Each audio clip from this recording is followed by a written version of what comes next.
One of the things I've always been really intrigued by is carving. My good friend George Johnson was a great carver, and I've always wanted to do stuff like he does. And power carving tools like I've got here are a great shortcut to being able to do carving and sculpting. So here's what I've got going.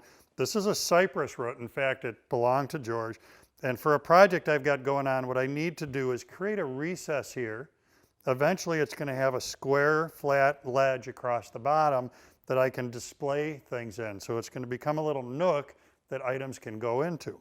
What I needed then was a way that I could freehand form this recess and get that ledge across the bottom, cutting it out of this cypress. This tool is a great example for this. Tools like this in the marketplace make power carving, power sculpting pretty simple to do. It attaches to a die grinder, carbide cutters on the bottom. What those carbide cutters are going to do, of course, is remove the material. I'll do some more cuts here. One of the things that really amazes me is how quickly I can hog wood out of this thing, but I don't find it grabby. It's not like trying to freehand run a router bit or a drill bit. The engineering of this thing has it so that, yes, it takes a lot of wood out, but you do have good control over the tool, so it doesn't feel like it's getting away from you.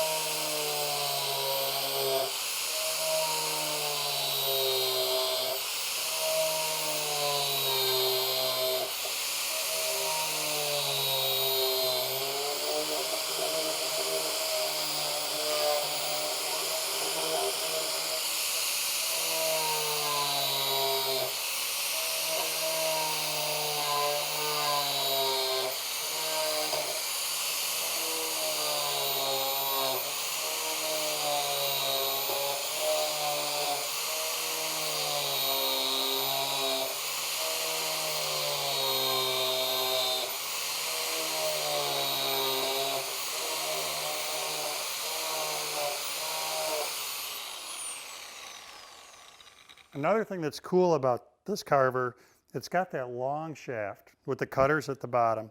And what that'll let me do is reach under. Let me show you on this wall right here where you'll be able to see it.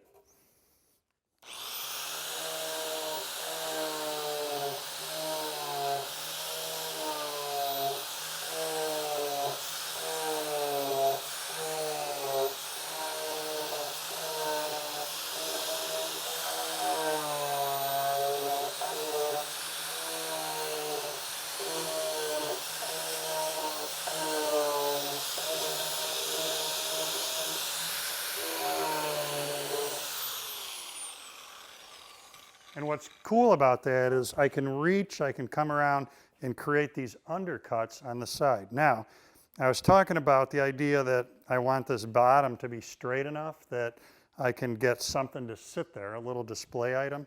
So here's another thing we can take advantage of.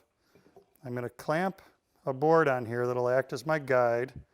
I'm getting that parallel to the bottom of my cypress.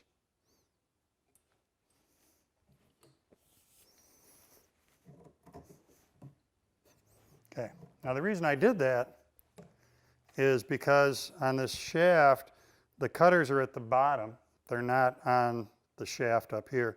So I can use that as a guide in order to keep this going in a straight direction. I don't mind the top of this looking freehand, that's pretty cool.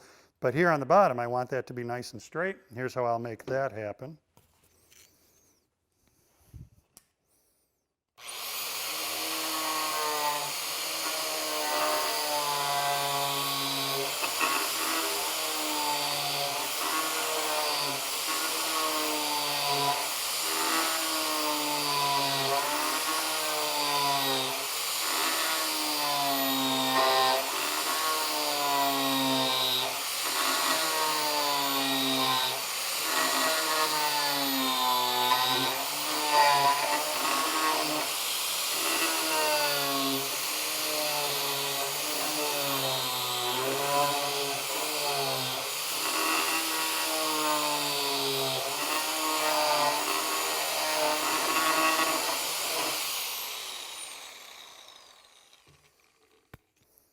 So the shaft lets us take advantage of a straight edge.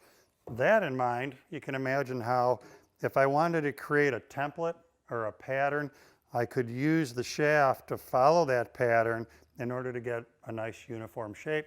The other thing we can do if you want real consistent depth of cut, I can put this collar on. The collar would act as a depth stop by riding against the pattern to make sure that I could only penetrate so far. So another option to control what you're doing there. So we've got a bunch of stuff going on here. We can freehand, follow a straight edge, follow a pattern.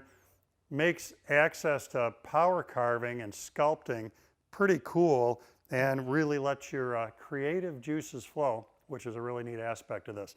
I'm going to get back to my chunk of cypress here and following in George Johnson's footsteps, do some more sculpting and carving here and finish up my recess.